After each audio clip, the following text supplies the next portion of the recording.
Olá, eu sou Felipe Recondo e este é o Sem Precedentes, o podcast do Jota, em que nós discutimos o Supremo e a Constituição. O Sem Precedentes está de volta e o Supremo Tribunal Federal também. E o tribunal volta do recesso de 2023, se é que entrou mesmo de recesso, com decisões que dão continuidade à agenda que nós vimos no ano passado.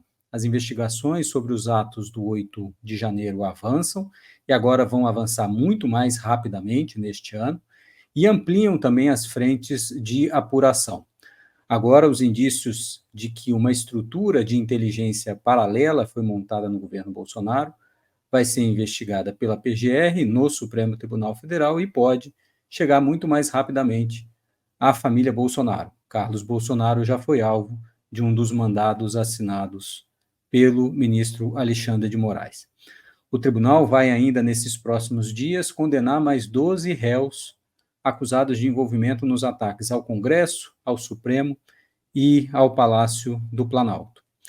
E, nessa quinta-feira, dia 1º de fevereiro, na abertura do ano judiciário, o ministro Luiz Roberto Barroso presidiu a cerimônia dessa abertura com a presença do presidente do Senado, Rodrigo Pacheco, do presidente Lula, de tantas outras autoridades, e celebrou o fato, disse ele, de que não precisava mais gastar tempo fazendo a defesa expressa da democracia no seu discurso, porque as instituições estão funcionando bem.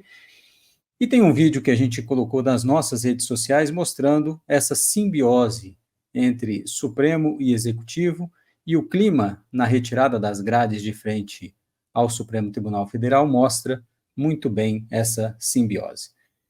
O ministro Flávio Dino toma posse também nesse mês, e engraçado, né, porque ele continuou como nomeado ministro do Supremo Tribunal, mas continuou como ministro da Justiça, agora senador, e o ministro Lewandowski toma posse no Ministério da Justiça. Como é que fica toda essa salada no ano de 2024?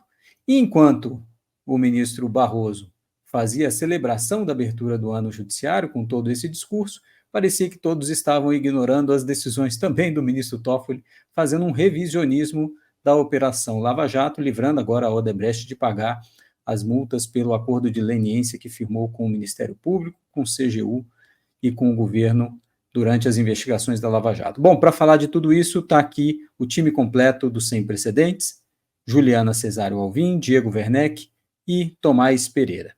Tomás, eu queria começar por você, porque como a gente tinha combinado, nós íamos fazer aqui uma salada de decisões, de fatos diferentes, mas eu queria que a gente começasse a ajudar os nossos ouvintes a detalhar, a ter um prognóstico sobre 2024, porque a gente achava, ou pelo menos era o que o consenso parecia, na seguinte direção: depois do 8 de janeiro nós teríamos um ano de investigações, um ano turbulento, mas depois o tribunal ia arrefecer, ia voltar a uma certa normalidade, ia voltar a ser, como diz um professor que eu conheço bem, ia voltar a ser um tribunal.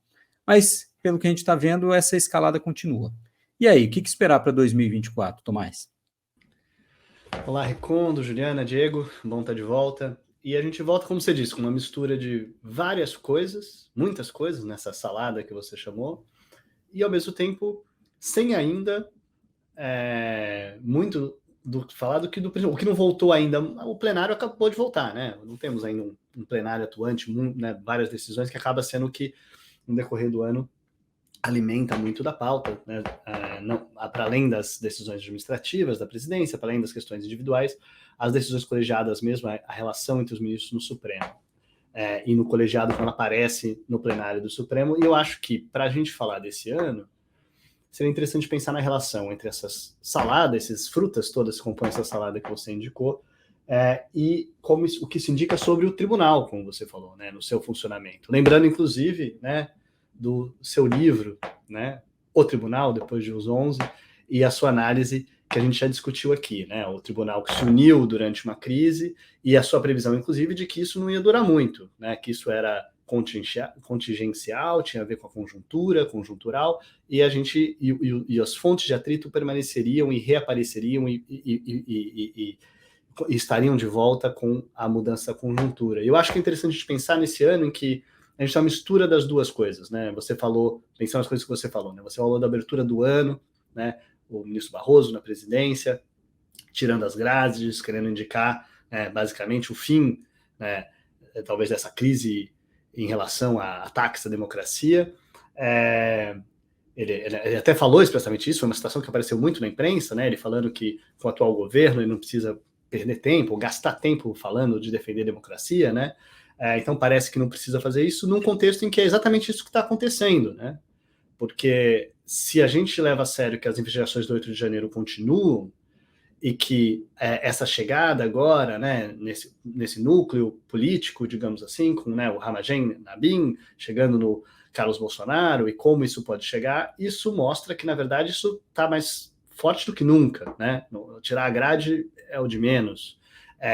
Num contexto que vai ser marcante para esse ano, como a gente já tinha antecipado, que é de ano eleitoral nas eleições municipais, né? Onde, inclusive, tem chance do bolsonarismo mostrar sua força municipalmente, como a gente sabe que continua existindo, né? Isso não foi embora, né? A eleição presidencial mostrou um país em que muitas pessoas, muitos eleitores votaram ainda nessa força e talvez continuem apoiando candidatos ligados a essa força política que existe no Brasil.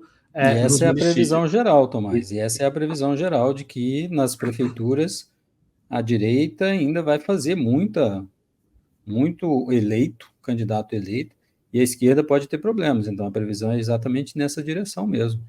Então, acho que aí é nesse contexto que eu chamo a atenção, né? Então, a gente fala de um tribunal que parece se unir simbolicamente para dizer acabou, ao mesmo tempo que quem está olhando para a realidade percebe, calma, ainda existe uma força de direita muito forte, e parte do que vai acontecer nesse ano vai ser pensar em como essa força vai se manifestar e como ela vai afetar o comportamento das outras instituições, né?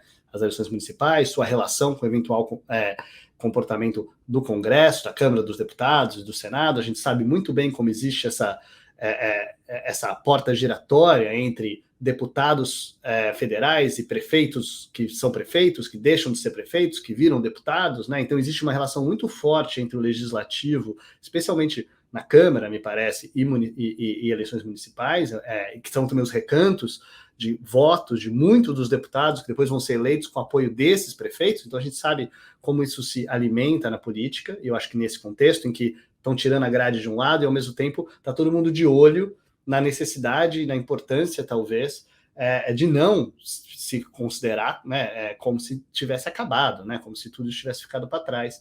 E é nesse contexto que eu chamaria atenção para as duas decisões que você mencionou já no começo, né? Então, o Alexandre de Moraes, Ramagen, essa operação chegando a Carlos Bolsonaro, e eu levantaria a pergunta sobre... As pessoas estavam falando muito sobre o timing disso, né? Então me chama a atenção o timing disso, por um lado, relacionado à eleição municipal que vai chegar, né? Então, na própria figura do Ramagen, isso pode ser relevante, e do outro lado, parece que passou muito tempo do fim do governo, então por que agora falar essas coisas estão acontecendo? E não me parece que é uma coincidência de que, como a gente também já discutiu aqui, que para além do fim do governo, lá em janeiro, foi relevante para esse tipo de ação, talvez, a saída do Aras da PGR, e os movimentos do Alexandre de Moraes considerando a mudança na PGR. Certas ações talvez estivessem ainda aguardando esse tipo de transição para que elas pudessem ter mais desenvoltura, né?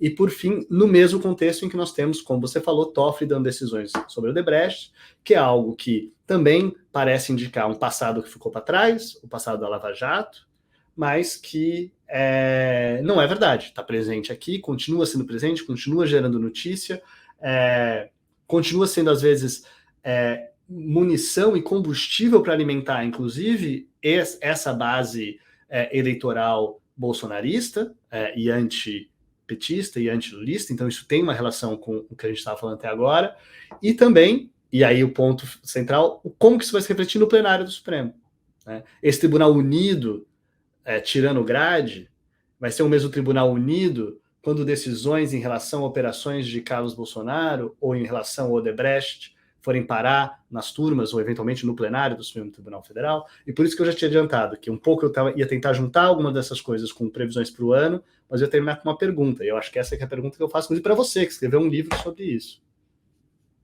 É o que me parece, Tomás, e a gente já mencionava, né? Algumas fontes de atrito no Supremo Tribunal Federal, elas não vão embora só porque houve uma ameaça externa ao Supremo.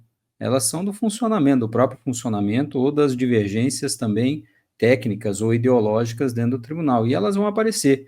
Essas decisões do ministro Toffoli, por exemplo, quando submetidas ao plenário, aí vamos ver se vai ser a turma ou ao plenário, elas podem alimentar novamente essa divergência interna. Esse é um assunto potencialmente divergente no tribunal, e ainda tem, eu lembro, a ação que está com o ministro André Mendonça, exatamente sobre acordos de leniência, que é uma ação aí mais ampla e que, novamente, liberada para julgamento em plenário, vai envolver essas decisões do ministro Toffoli e certamente André Mendonça, que era da CGU, inclusive quando esses acordos foram assinados, ele vai tentar levar o tribunal numa outra direção. E nós sabemos como o assunto Lava Jato, como combate à corrupção, corrupção política, divide o Supremo. Então, me parece, o Supremo vai continuar unido quando o assunto for 8 de janeiro, e aí esses desdobramentos do 8 de janeiro, essa BIM paralela, etc., retroalimenta essa união do tribunal. Mas em outros assuntos, pode ser que as coisas mudem. Me parece que tem um outro ponto também de união, que é um pouco de colaboração com a política econômica. O ministro Fernando Haddad falou isso no Roda Viva, mas com uma expressão que me chamou a atenção. Ele disse que o Supremo ajudou o governo a fazer a política econômica em 2023, que já mostra essa simbiose que é até um pouco indevida. Uma coisa é o Supremo ser sensível a assuntos de governabilidade, outra coisa é ajudar a fazer a política econômica. Mas eu queria chamar a Juliana para a gente continuar nesse assunto. Juliana, o ministro Barroso falou de democracia, que não precisaria mais gastar palavras no seu discurso de abertura do ano judiciário, mas a gente sabe que essa não é uma questão pacificada e resolvida, né? E nem sei se, não sei se é sobre isso que falaremos aqui, mas também não me parece que eles estão dando de barato que a democracia venceu e que não tem mais perigo, né? Não para menos algumas decisões por aí já foram tomadas e vão ser tomadas para punir, por exemplo, os envolvidos no 8 de janeiro ou tirar algumas pessoas do caminho, inclusive da política. Eu digo, por exemplo, do Braga Neto, que ia ser candidato à Prefeitura do Rio, não será mais. E o Ramagem, que era outro potencial candidato, agora está na berlinda nessa investigação. Então, queria te ouvir sobre isso, Juliana. Oi, Felipe. Oi, Tomás. Oi, Diego. Pois é, eu acho que o Supremo não acha que está tudo normal e talvez nem queira que esteja tudo 100% normal e nem possa garantir que esteja 100% normal, porque não está, né, necessariamente.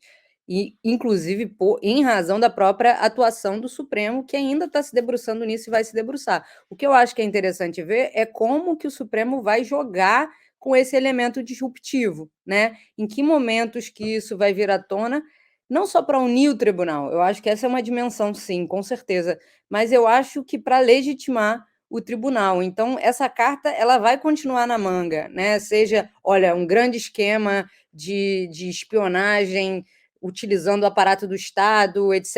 Ele surge, claro, é uma ameaça, as pessoas se sentem ameaçadas, com razão, né? Mas isso empodera de novo, isso traz de novo o protagonismo do Supremo e uma certa blindagem da crítica, eu acho. Então, eu fico me perguntando em que medida que, em momentos, talvez, em que o tribunal esteja mais passível à crítica, esses mecanismos possam ser acionados ou evidenciados, né? Aquilo que está rolando ali no paralelo. E com relação à questão da abertura do ano do Barroso, uma coisa que você mesmo chamou a atenção foi o fato de que no discurso faltou talvez um pouco de Supremo, né? Não deu para ver no discurso a direção. É verdade. Né? Quase nenhuma palavra sobre o Supremo, né? Falou de organização do judiciário, inclusive, né, questão de paridade de gênero, questão de inteligência artificial, mas falou dessa questão da democracia, mas não falou muito sobre como é que ele enxerga o tribunal nesse ano, qual que é, digamos assim, a agenda ou a prioridade. Claro, o que leva a crer que ele talvez queira manter essa postura de não atrito, né? Eu estava contando hoje as vezes em que o ministro Barroso se manifestou para dizer que ele não vai pautar aborto, que ainda não é a hora do aborto, que aborto não está maduro, e eu contei desde setembro, que foi quando a Rosa Weber deu o seu voto, uma declaração por mês, nesse sentido. Então, me parece assim, um esforço ativo de dizer, olha, eu não vou colocar nada que seja controverso, aí, claro, aos olhos de quem, né? Aos olhos de uma certa política, e, sobretudo, entendo aí do legislativo, mas também, talvez, que não prejudique as relações do executivo, que não aumente a voltagem da política, alguma coisa desse tipo. Mas, como vocês disseram, ele não tem o controle, né? E hoje em dia tem até mais maneiras de outros ministros polemizarem, né? Seja por essa questão, essa dimensão criminal que está rolando, né? Com ainda 8 de janeiro, etc.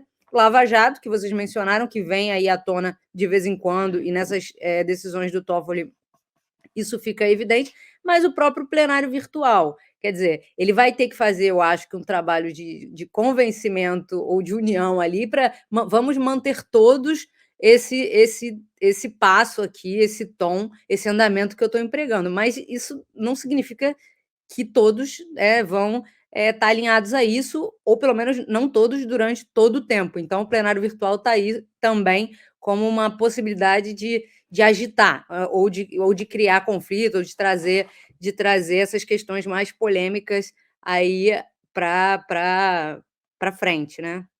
Ô, Juliana, você mencionou o 8 de janeiro como uma carta na manga, né? Ou essas investigações, e você falou bem, né? É uma realidade. Não é que essa carta não exista, não é que essas investigações não existam.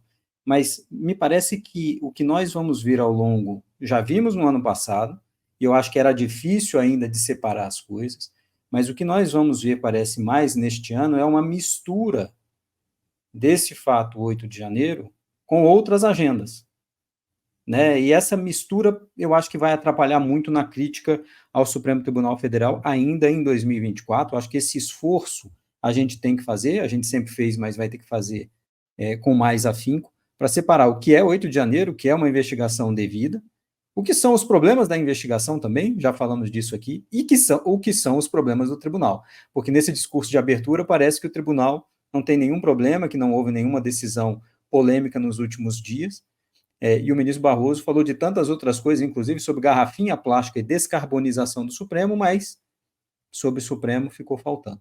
Diego, queria também te trazer para essa conversa para você dar o seu palpite sobre 2024.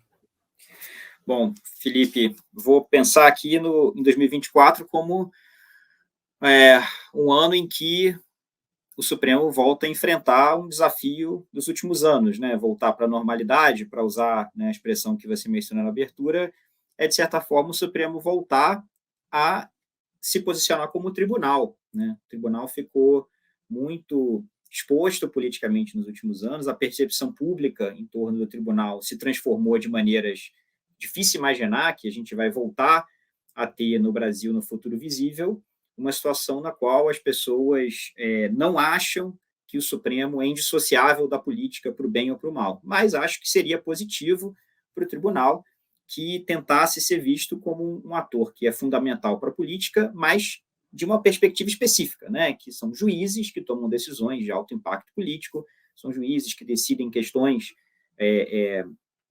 que muitas vezes exigem juízos morais e políticos, mas que não são necessariamente juízes que são atores idênticos ou indistinguíveis, né, das suas contrapartes nos outros poderes ali em Brasília. E por que eu acho que 2024, né, vai ser um ano... O que eu sinto que pode ser delicado para o Supremo nesse sentido? Um tema, acho que vocês já mencionaram, e eu vou retomar ele brevemente. Bom, primeiro, o tribunal pode tentar se afastar da conjuntura, né, da política, ou ele pode se afastar de temas de alto impacto político ou que envolvem juízo político. A segunda alternativa, acho que não existe muito para o Supremo. Pode até haver um esforço de colocar em pauta temas que, digamos, não atraem tanta repercussão política, como a Juliana mencionou, né, que não vão despertar tanta reação do Congresso, como o caso do aborto, mas é difícil imaginar também que esse tribunal vá apenas decidir casos envolvendo questões muito pontuais de aplicação de regras, de desdobramentos muito específicos de ideias mais gerais de igualdade, como, por exemplo, né, em casos envolvendo concurso público, que temos alguns na pauta nas próximas semanas. ou como esse próprio caso do regime de bens, né? Tomás mencionou aqui no chat também, poderia ser um exemplo de um tema que não é um tema de alta voltagem, é um tema relevante para um tribunal constitucional decidir, mas, sem dúvida, não é um dos temas que estão na pauta da discussão nacional naquele momento. Mas eu não acho que vai ser muito essa a aposta do tribunal. Diga, Felipe. Mas só para trazer o tema da semana que vem, e aí tem um impacto relevante, né? Que é sobre vínculo de motoristas de aplicativo, ou de entregadores, né? Por exemplo, de comida, etc., vínculo empregatício. E isso é uma questão que estava sendo discutida no governo, no Congresso Nacional, e não vem a decisão, e o Supremo vai enfrentar isso semana que vem, e não me parece arriscado dizer que o Supremo vai dizer que não há vínculo empregatício e avançar um pouco nessa questão. Essa é uma questão importante, e acho que já tem outros indicativos também, Diego. Por exemplo, o ministro Alexandre de Moraes, na abertura do TSE, né, que também tem a sessão do TSE para a abertura do ano, já pontuou que o Supremo vai voltar a tratar de redes sociais. Então, tem algumas questões que parecem que vão voltar, Exatamente. mas que não estão necessariamente ligadas a esse outro problema dessa octanagem política, né? São questões pontuais de temas legislativos. E eu diria, desculpa, Recondo, e eu acho que é relevante chamar a atenção que são temas que, às vezes, são substantivamente dentro de uma pauta, de uma certa imagem do tribunal quer falar, um defensor de direitos humanos, por exemplo, mas que não irritam, não dividem, né? Tipo, decidir sobre regime de bens em casamento de pessoas de mais de 70 anos, além de não ser algo que vai gerar grandes mobilizações, no sentido da decisão específica, ela é colocada, isso é um tema que eu acho que talvez a Juliana até queira falar mais, que ela chamou a atenção nas nossas conversas sobre, que casa bem com um certo liberalismo forte no tribunal e forte no própria pessoa do ministro Barroso, né? Então, decisões ligadas de um viés de liberdade, né? A liberdade para dispor dos seus bens, a liberdade, e só para chamar as duas coisas, aplicativos é uma decisão que talvez venha nessa linha também, né? Um tribunal que a gente sabe que não é forte na defesa dos direitos trabalhistas, como a gente chamou a atenção, a saída da ministra Rosa Weber tira alguém que era excepcional nesse sentido, junto com o ministro Fachin, e às vezes com o ministro Lewandowski, então a gente ainda vai ter o ministro Fachin, vamos ver como ele vai decidir nesse caso, e a entrada do Dino, acho que vai ser um primeiro termômetro interessante para ver esse caso. Ele não julga, hein? Ele não volta nesse caso, né? Não, ele vai só dia 21. Com isso. Se é que ele volta nesse caso. Porque teremos um comunista decidindo sobre questões trabalhistas. Seria interessante ver em que medida isso afetaria o futuro ministro Dino, o ministro Supremo Dino, né? O ex-ministro da Justiça e ex-governador Dino.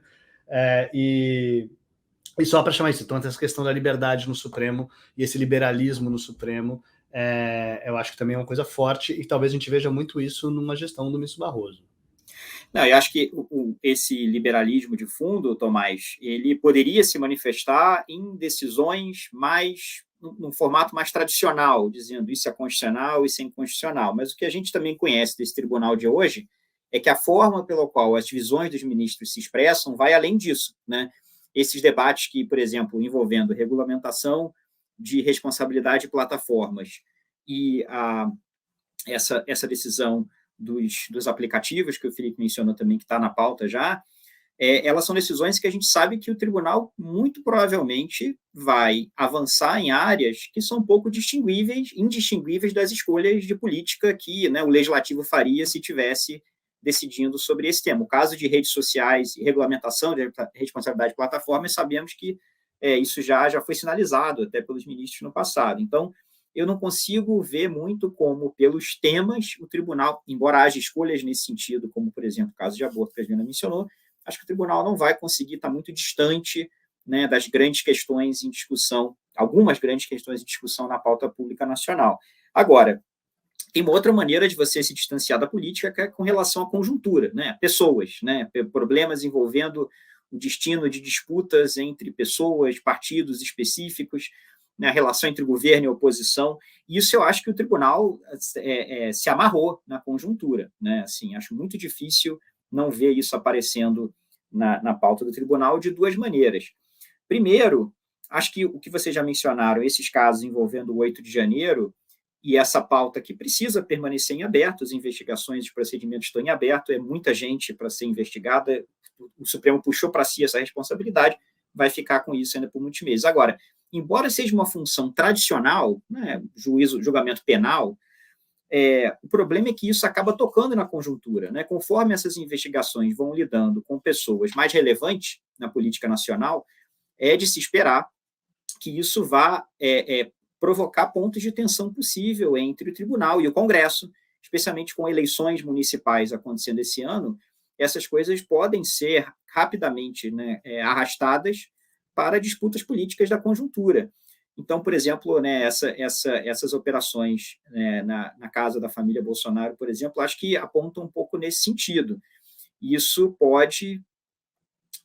acho que vai se repetir nos próximos meses, no sentido de serem oportunidades em que a natureza das pessoas que estão em jogo vai fazer com que o problema não seja só uma questão comezinha de aplicação de direito penal, mas que tenha a ver com o cenário político nacional mais amplo.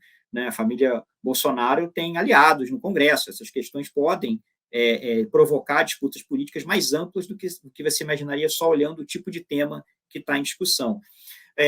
E aí eu queria só pontuar um outro tema que eu acho que também vai fazer o tribunal ficar arrastado na conjuntura.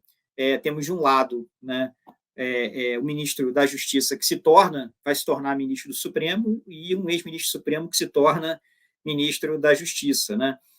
Do ponto de vista passado, se a gente olhar, né, quando o ministro Lewandowski ainda era ministro, acho que esse processo de aproximação, de conjunturalização, já vinha acontecendo, porque ele, enquanto era ministro, estava se especulando, e ele não parecia ter problemas com isso, que indica que essas especulações que apareciam na imprensa eram verdadeiras, que ele estava ativamente envolvido em discussões sobre qual seria o destino dele depois de sair do Supremo, se ele seria ministro da Justiça ou não. Isso não agora, isso quando ele ainda era ministro. Né? A sua própria sucessão, a sucessão da sua própria vaga no Supremo, ele está envolvido naquela discussão sobre quem ocuparia a sua vaga. Então, acho que o Lewandowski se tornar ministro da Justiça hoje, apesar de ter esse ato, né, ele saiu do Supremo, foi para a iniciativa privada e agora está voltando, formalmente não há um problema, mas me parece que é parte de um arco maior de conjunturalização do Supremo, em que ministros estão, às vésperas de sair do tribunal, com o poder judicial na mão, pensando, né, no que acontece com a sua trajetória, com a sua carreira, dentro do governo, inclusive, né, quando deixarem a toga. Isso me parece um problema. E agora o ministro da Justiça, ex-ministro da Justiça Flávio Dino, já discutimos aqui a indicação várias vezes, isso não é um problema da pessoa, mas da posição.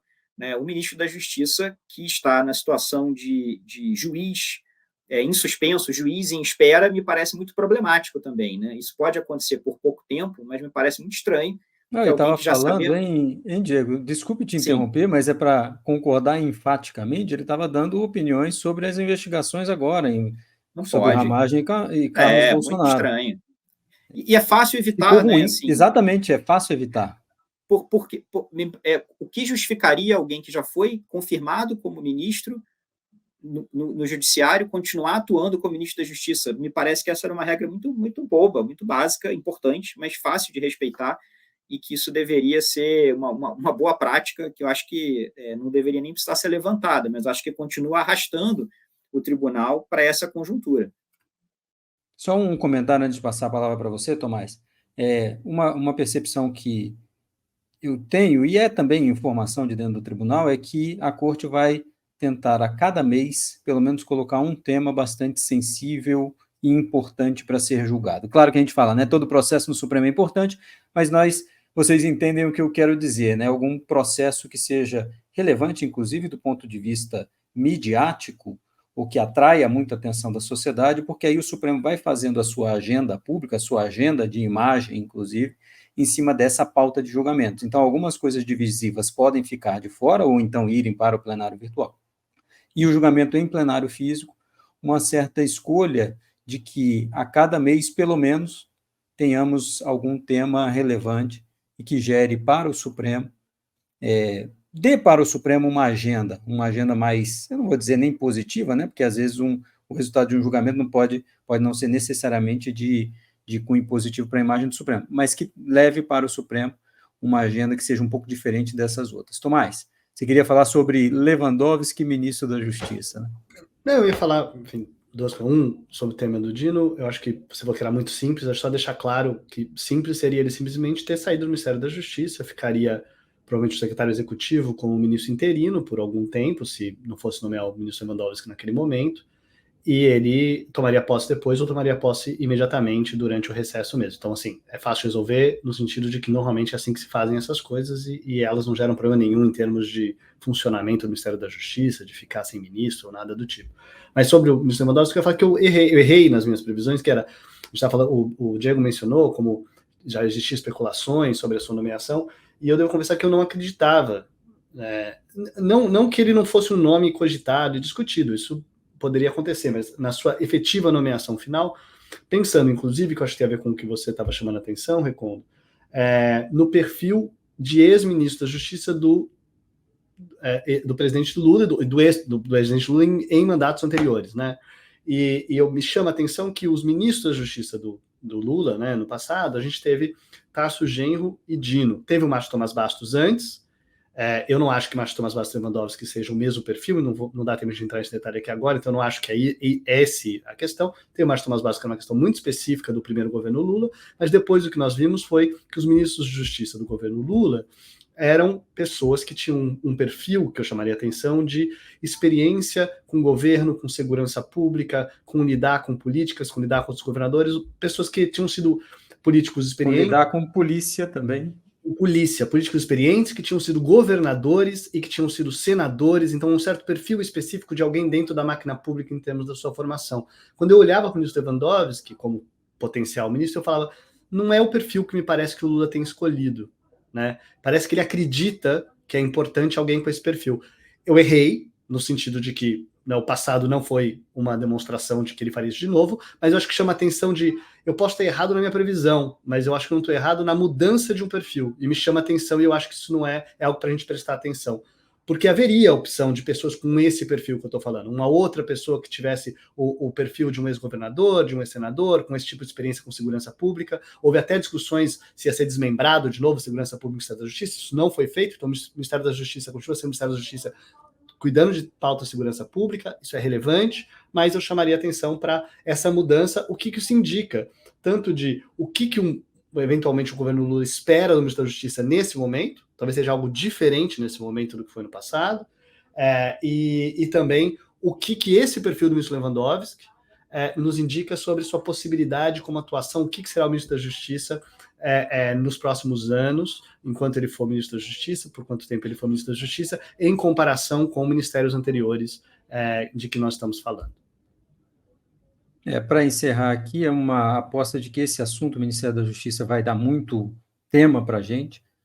Lembrando, Lewandowski fez uma gestão na presidência que acho que vale a pena a gente rememorar e talvez não indicasse para cuidar de uma agenda tão complicada como é do Ministério da Justiça, e acho que esse tema, segurança pública, vai voltar a ser debatido, ainda mais sobre a gestão de Lewandowski, e pode sim voltar ao assunto sobre separar o Ministério da Justiça da Segurança Pública, sabendo que esse tema é importantíssimo para as eleições municipais e depois gerais de 2026. São muitos assuntos já, imaginem, em 2 dias de volta do Supremo Tribunal Federal.